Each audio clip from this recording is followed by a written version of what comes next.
This story is called The Nameless City.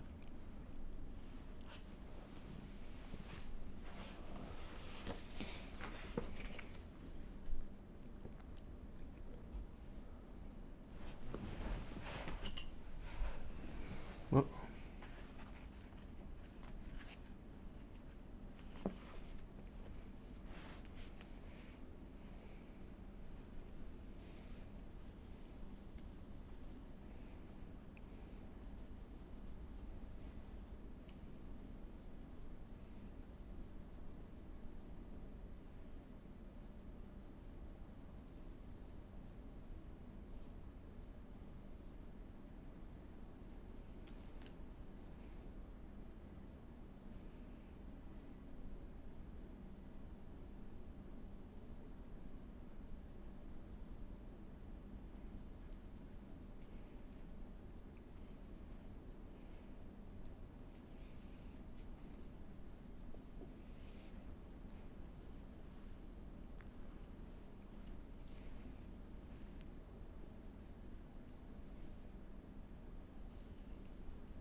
when I drew nigh the nameless city, I knew it was accursed. I was travelling in a parched and terrible valley under the moon, and afar I saw it protruding uncannily above the sands, as parts of a corpse may protrude from an ill-made grave. Fear spoke from the age-worn stones of this hoary survivor of the deluge, this great-grandmother of the eldest pyramid, and a viewless aura repelled me and bade me retreat from antique and sinister secrets that no man should see, and no man else had ever dared to see. Remote in the deserts of Araby lies the nameless city, crumbling and inarticulate, its low walls nearly hidden by the sands of uncounted ages. It must have been thus before the first stones of Memphis were laid, and while the bricks of Babylon were yet unbaked. There is no legend so old as to give it a name, or to recall that it was ever alive. But it is told of in whispers around campfires, and muttered about by grandams in the tents of sheiks, so that all the tribes shun it, without wholly knowing why. It was of this place that Abdul al-Hazred, the mad poet, dreamed on the night before he sang his unexplainable couplet. That is not dead which can eternal lie, and with strange eons even death may die. I should have known that the Arabs had good reason for shunning the nameless city, the city told of in strange tales but seen by no living man. Yet I defied them and went into the untrodden waste with my camel. I alone have seen it, and that is why no other face bears such hideous lines of fear as mine, why no other man shivers so horribly when the night wind rattles the windows. When I came upon it, in the ghastly stillness of unending sleep, it looked at me, chilly from the rays of a cold moon amidst the desert's heat. And as I returned its look, I forgot my triumph at finding it, and stopped still with my camel to wait for the dawn. For hours I waited, till the east grew gray and the stars faded, and the gray turned to roseal light edged with gold. I heard a moaning, and saw a storm of sand stirring among the antique stones, though the sky was clear and the vast reaches of the desert still. Then suddenly above the desert's far rim came the blazing edge of the sun, seen through the tiny sandstorm which was passing away, and in my fevered state I fancied that from some remote depth there came a crash of musical metal to hail the fiery disk as Memnon hails it from the banks of the Nile. My ears rang and my imagination seethed as I led my camel slowly across the sand to that unvocal stone place, that place too old for Egypt and Meroe to remember, that place which I alone of living men have seen. In and out amongst the shapeless foundations of houses and palaces I wandered, finding never a carving or inscription to tell of those men, if men they were, who built the city and dwelt therein so long ago. The antiquity of the spot was unwholesome, and I longed to encounter some sign or device to prove that the city was indeed fashioned by mankind. There were certain proportions and dimensions in the ruins which I did not like. I had with me many tools, and dug much within the walls of the obliterated edifices, but progress was slow, and nothing significant was revealed. When night and the moon returned, I felt a chill wind which brought new fear, so that I did not dare to remain in the city. And as I went outside the antique walls to sleep, a small, sighing sandstorm gathered behind me, blowing over the gray stones, though the moon was bright, and most of the desert still.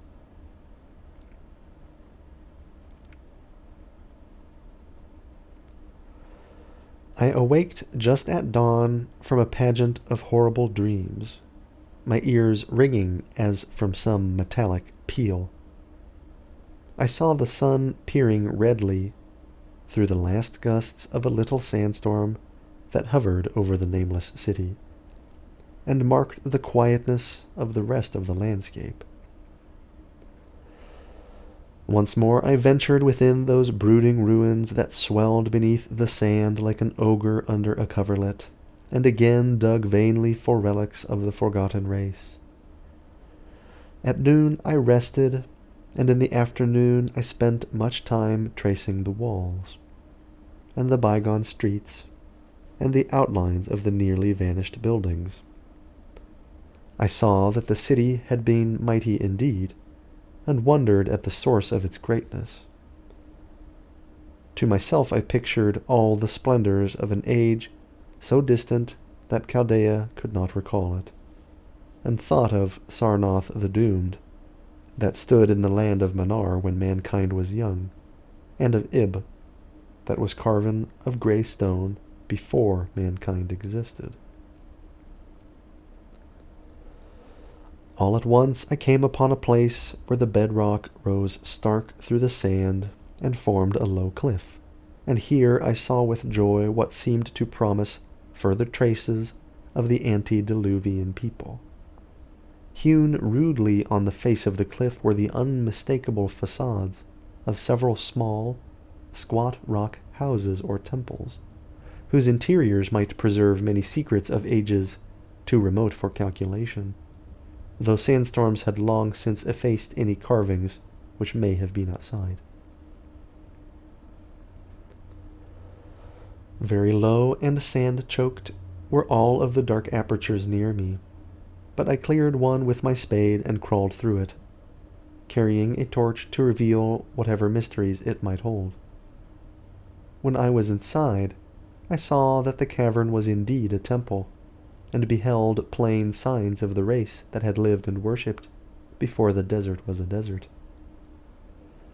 Primitive altars, pillars, and niches, all curiously low, were not absent, and though I saw no sculptures nor frescoes, there were many singular stones clearly shaped into symbols by artificial means. The lowness of the chiseled chamber was very strange, for I could hardly more than kneel upright.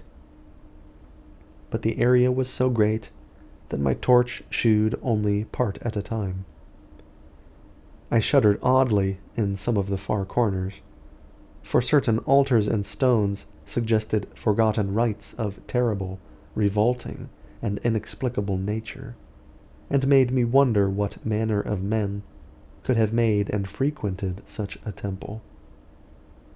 When I had seen all that the place contained, I crawled out again, avid to find what the other temples might yield.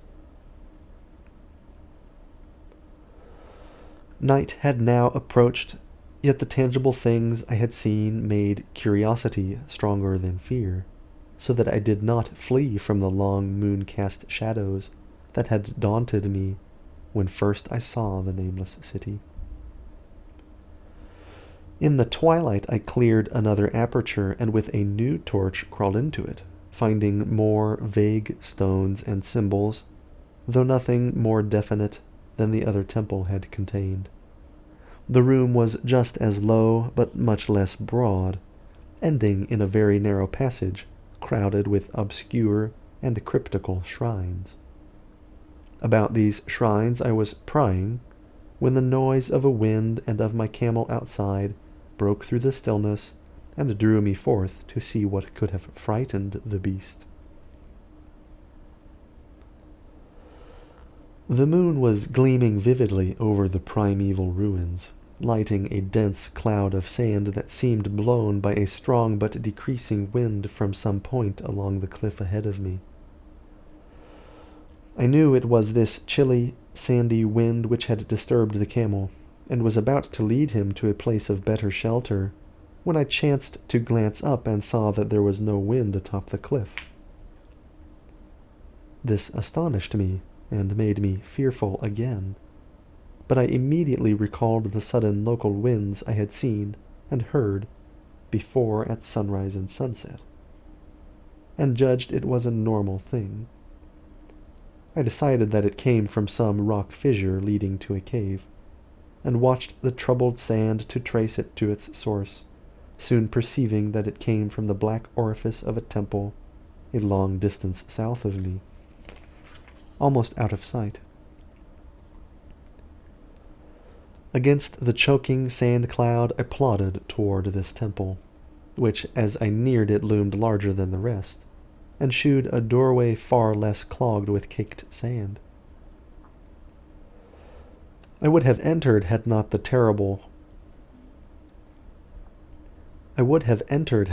terrific force of the icy wind almost quenched my torch. It poured madly out of the dark door, sighing uncannily as it ruffled the sand and spread about the weird ruins. Soon it grew fainter, and the sand grew more and more still, till finally all was at rest again. But a presence seemed stalking among the spectral stones of the city, and when I glanced at the moon it seemed to quiver as though mirrored in unquiet waters. I was more afraid than I could explain, but not enough to dull my thirst for wonder. So as soon as the wind was quite gone, I crossed into the dark chamber from which it had come.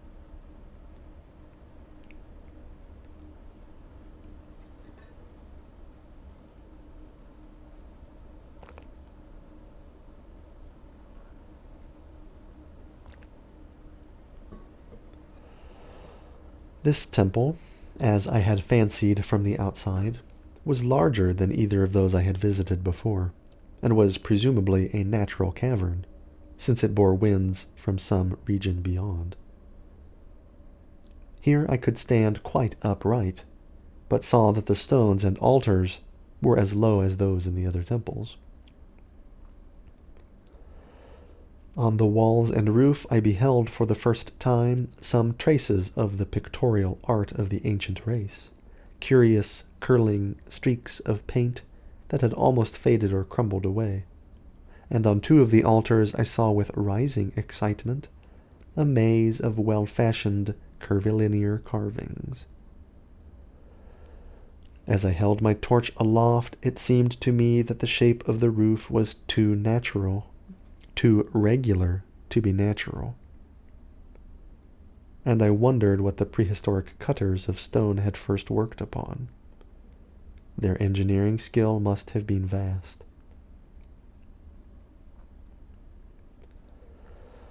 Then a brighter flare of the fantastic flame shewed me that for which I had been seeking, the opening to those remoter abysses whence the sudden wind had blown, and I grew faint when I saw that it was a small and plainly artificial door chiseled in the solid rock.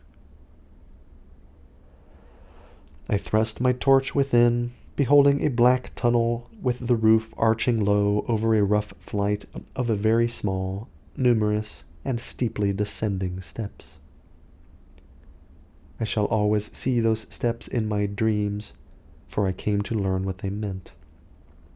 At the time I hardly knew whether to call them steps or mere footholds in a precipitous descent.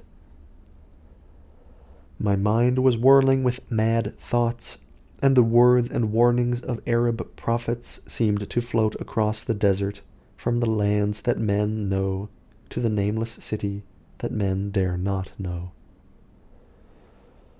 Yet I hesitated only a moment before advancing through the portal and commencing to climb cautiously down the steep passage, feet first, as though on a ladder.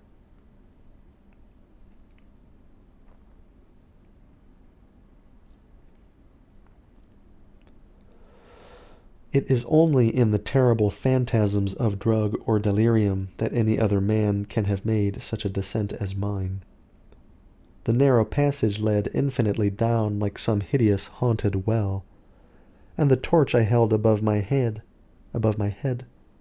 could not light the unknown depths toward which I was crawling. I lost track of the hours and forgot to consult my watch, though I was frightened when I thought of the distance I must be traversing. There were changes of direction and of steepness, and once I came to a long, low, level passage where I had to wriggle feet first along the rocky floor, holding my torch at arm's length beyond my head. The place was not high enough for kneeling. After that were more of the steep steps, and I was still scrambling down interminably when my failing torch died out. I do not think I noticed it at the time, for when I did notice it, I was still holding it high above me, as if it were ablaze. I was quite unbalanced with that instinct for the strange and the unknown, which has made me a wanderer upon earth, and a haunter of far, ancient, and forbidden places. In the darkness there flashed before my mind fragments of my cherished treasury of demoniac lore, sentences from Al-Hazred the mad Arab, paragraphs from the apocryphal nightmares of Damascius, and infamous lines from the delirious Image du Monde of Gautier de Metz. I repeated queer extracts, and muttered of Afrasiab, and of the demons that floated with him down the Oxus, later chanting over and over again a phrase from one of Lord Dunsany's tales, the unreverberate blackness of the abyss. Once, when the descent grew amazingly steep, I recited something in sing-song from Thomas Moore, until I feared to recite more. A reservoir of darkness black, as witches' cauldrons are when filled, with moon-drugs in the eclipse distilled, leaning to look if foot might pass. Down through that chasm I saw beneath, as far as vision could explore, the jetty sides as smooth as glass, looking as if just varnished door. With that dark pitch the sea of death throws out upon its slimy shore. Time had quite ceased to exist when my feet felt again a level floor, and I found myself in a place slightly higher than the rooms in the two smaller temples now, so incalculably far above my head. I could not quite stand, but could kneel upright, and in the dark I shuffled and crept hither and thither at random. I soon knew that I was in a narrow passage whose walls were lined with cases of wood having glass fronts. And in that Paleozoic and abysmal place I felt of such things as polished wood and glass.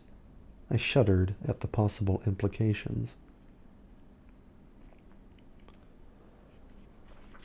The cases were apparently ranged along each side of the passage at regular intervals, and were oblong and horizontal, hideously like coffins in shape and size.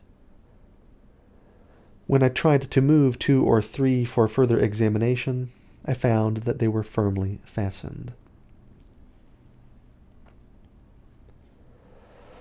I saw that the passage was a long one, so floundered ahead rapidly in a creeping run that would have seemed horrible had any eye watched me in the blackness, crossing from side to side occasionally to feel of my surroundings and to be sure the walls and rows of cases still stretched on.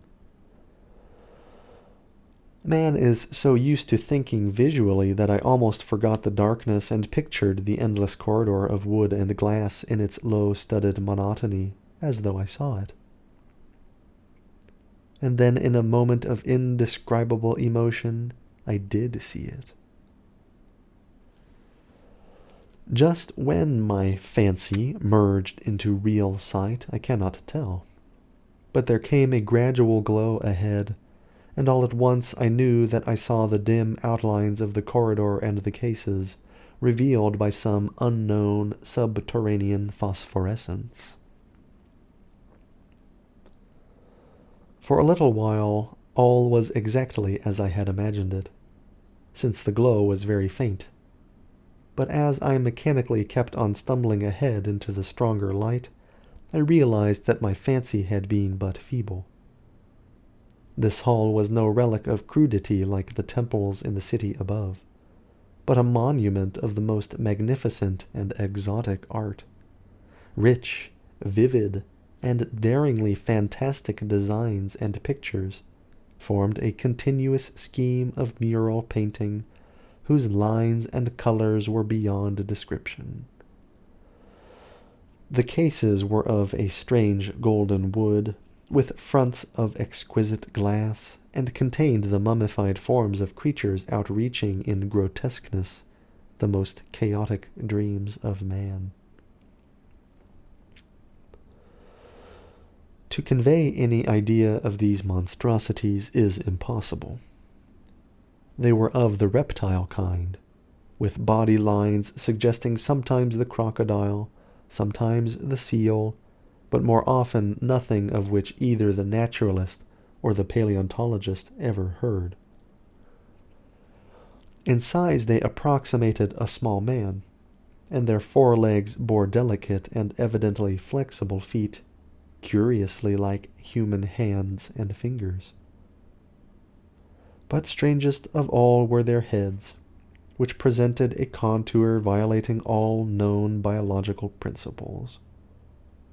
To nothing can such things be well compared. In one flash I thought of comparisons as varied as the cat, the bulldog, the mythic satyr, and the human being. Not Jove himself had so colossal and protuberant a forehead, yet the horns and the noselessness of the alligator-like jaw placed the things outside all established categories.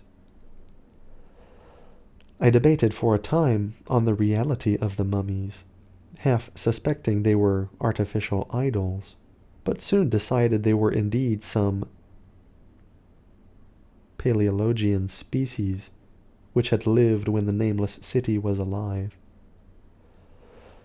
To crown their grotesqueness, most of them were gorgeously enrobed in the costliest of fabrics, and lavishly laden with ornaments of gold, jewels, and unknown shining metals.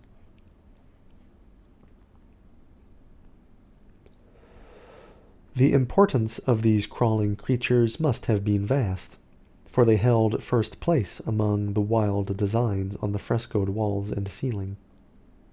With matchless skill had the artist drawn them in a world of their own, wherein they had cities and gardens fashioned to suit their dimensions, and I could not but think that their pictured history was allegorical, perhaps shewing the progress of the race that worshipped them. These creatures, I said to myself, were to the men of the nameless city what the she-wolf was to Rome, or some totem beast is to a tribe of Indians.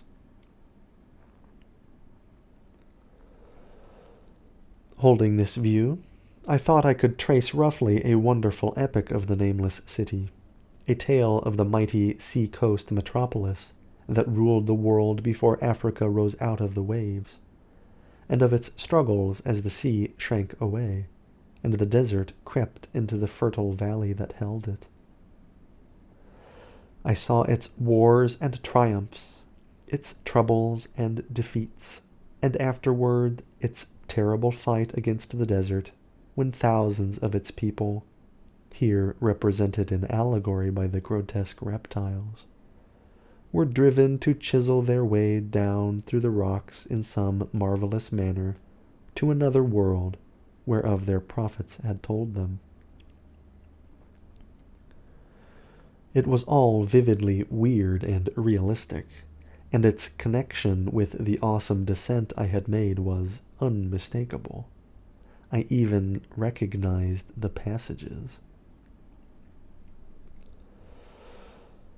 As I crept along the corridor toward the brighter light, I saw later stages of the painted epic, the leave-taking of the race that had dwelt in the nameless city and the valley around for 10 million years, the race whose souls shrank from quitting scenes their body had known so long, where they had settled as nomads in the earth's youth, hewing in the virgin rock those primal shrines at which they never ceased to worship.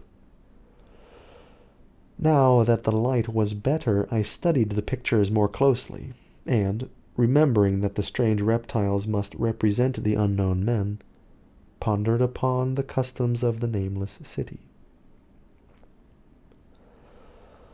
Many things were peculiar and inexplicable.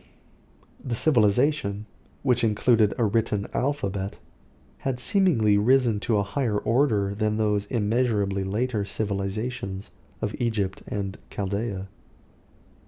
Yet there were curious omissions. I could, for example, find no pictures to represent death or funeral customs, save such as were related to wars, violence, and plagues. And I wondered at the reticence shewn concerning natural death. It was as though an ideal of earthly immortality had been fostered as a cheering illusion. Still nearer the end of the passage were painted scenes of the utmost picturesqueness and extravagance, contrasted views of the nameless city in its desertion and growing ruin, and of the strange new realm or paradise to which the race had hewed its way through the stone. In these views the city and the desert valley were shewn always by moonlight, a gold nimbus hovering over the fallen walls and half revealing the splendid perfection of former times, shewn spectrally and elusively by the artist.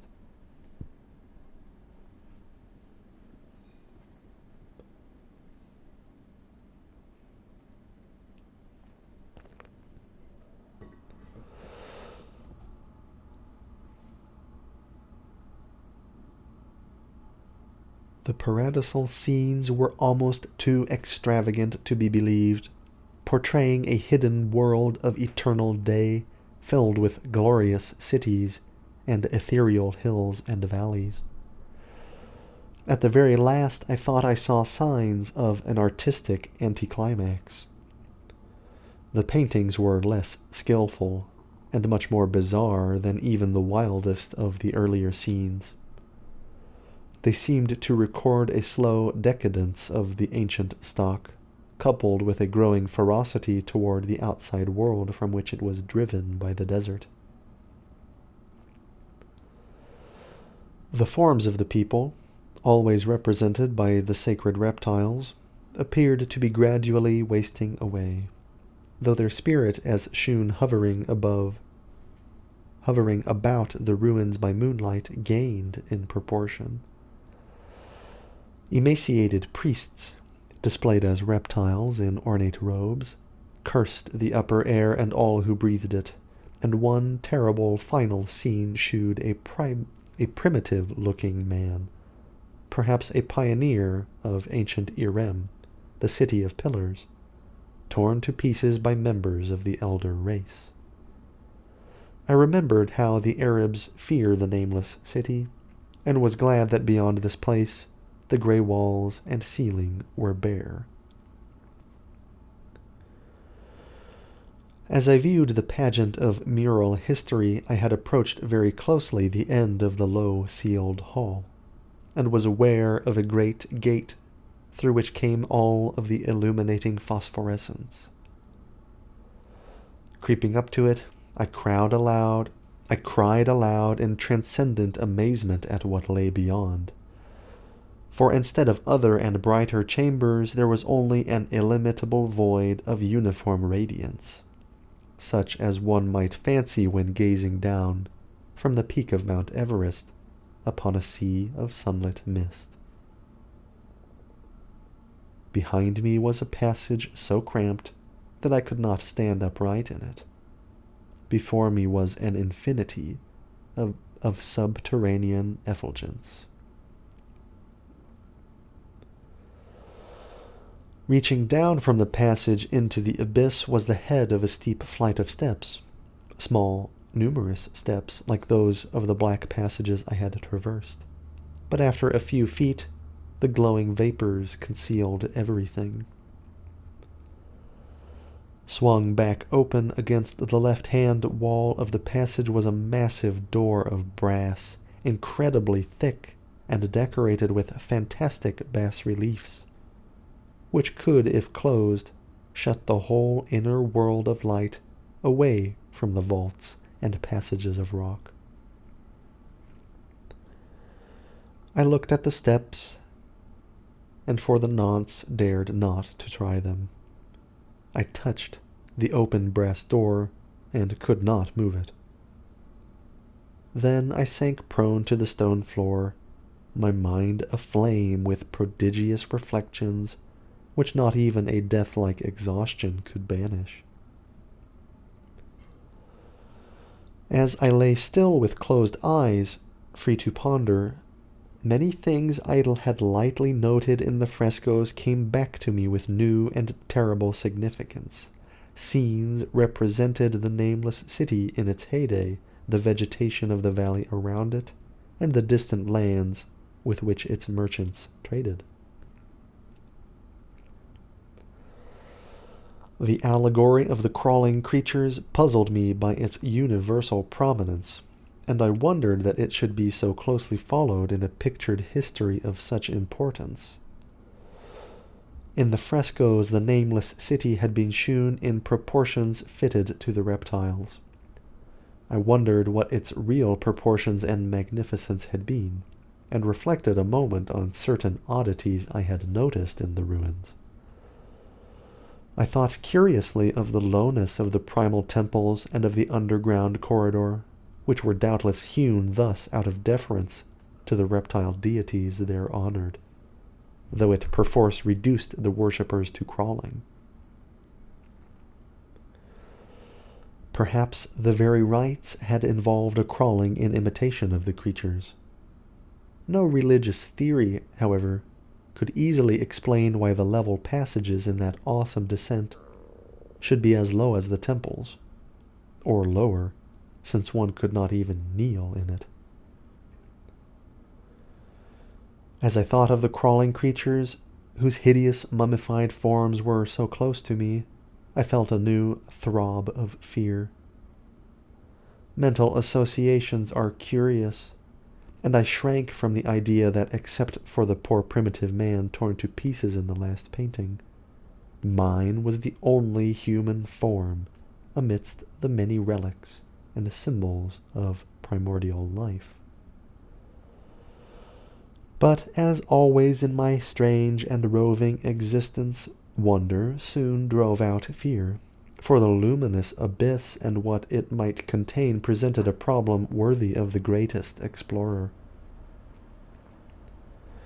That a weird world of mystery lay far down that flight of peculiarly small steps I could not doubt, and hoped to find there those human memorials which the painted corridor had failed to give.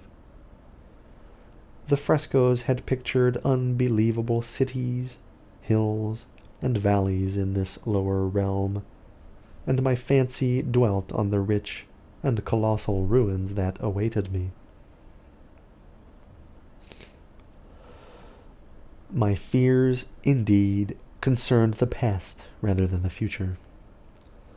Not even the physical horror of my position in that cramped corridor of dead reptiles and antediluvian frescoes, miles below the world I knew and faced by another world of eerie light and mist, could match the lethal dread I felt at the abysmal antiquity of the scene and its soul.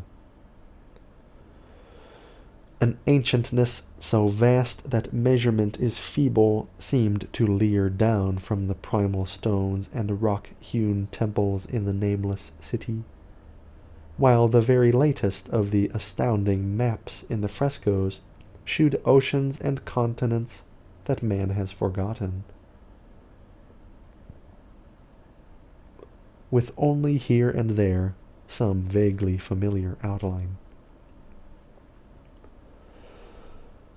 Of what could have happened in the geological eons since the paintings ceased and the death-hating race resentfully succumbed to decay, no man might say.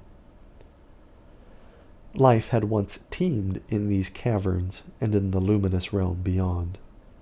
Now I was alone with vivid relics, and I trembled to think of the countless ages through which these relics had kept a silent and deserted vigil.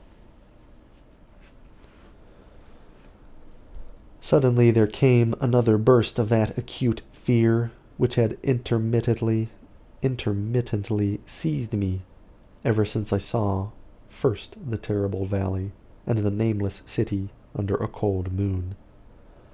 And despite my exhaustion, I found myself starting frantically to a sitting posture and gazing back along the black corridor toward the tunnels that rose to the outer world. My sensations were much like those which had made me shun that nameless city at night, and they were as inexplicable as they were poignant. In another moment, however, I received a still greater shock in the form of a definite sound, the first which had broken the utter silence of these tomb-like depths.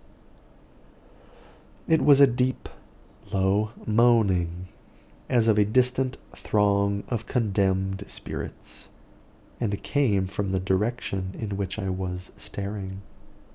Its volume rapidly grew, till soon it reverberated frightfully through the low passage, and at the same time I became conscious of an increasing draught of cold air, likewise flowing from the tunnels and the city above.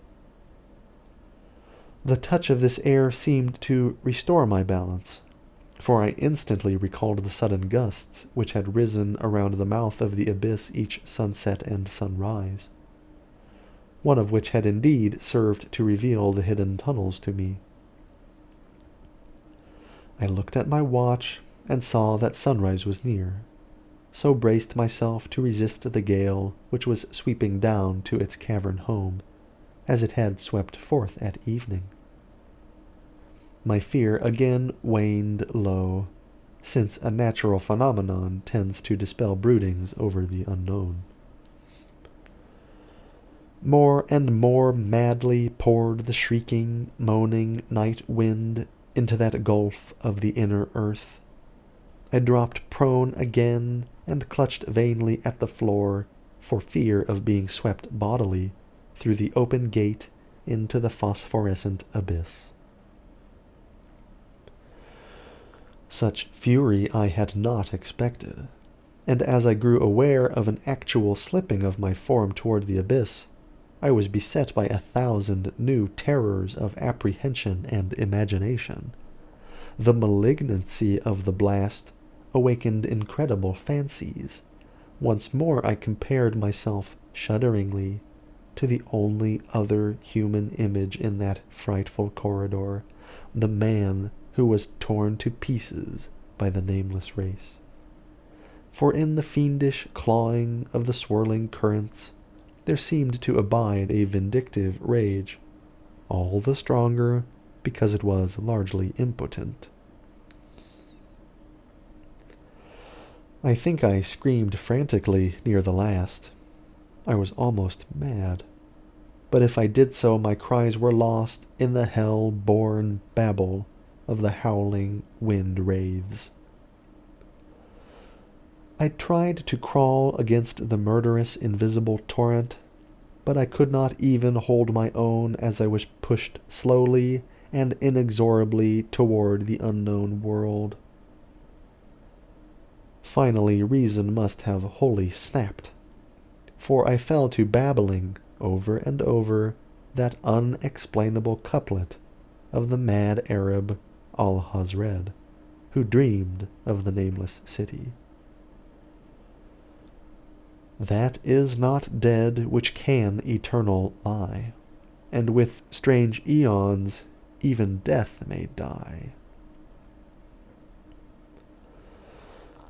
Only the grim, brooding desert gods know what really took place, what indescribable struggles and scrambles in the dark I endured, or what Abaddon guided me back to life, where I must always remember and shiver in the night wind till oblivion, or worse, claims me.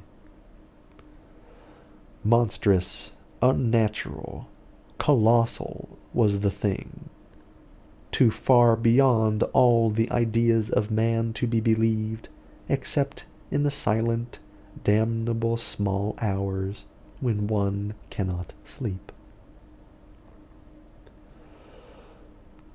I have said that the fury of the rushing blast was infernal, cacodemoniacal, and that its voices were hideous with the pent-up viciousness of desolate eternities.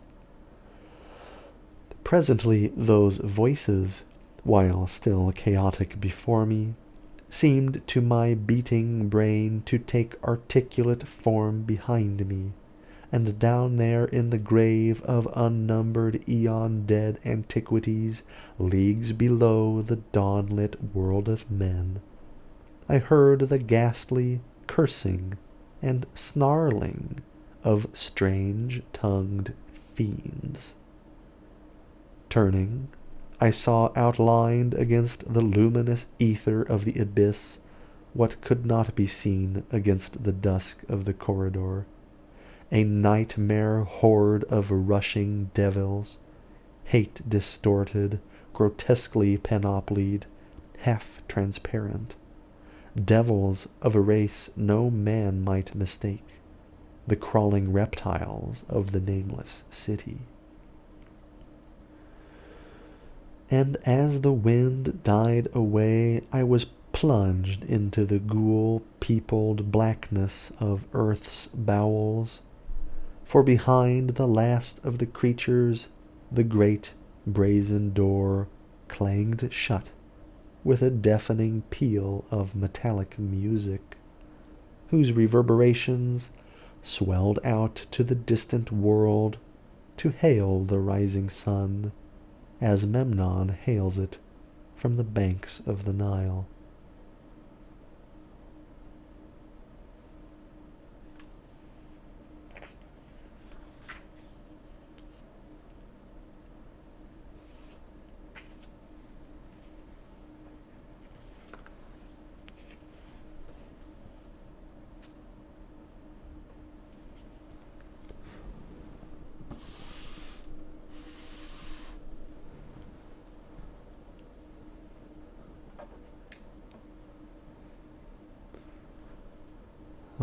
right.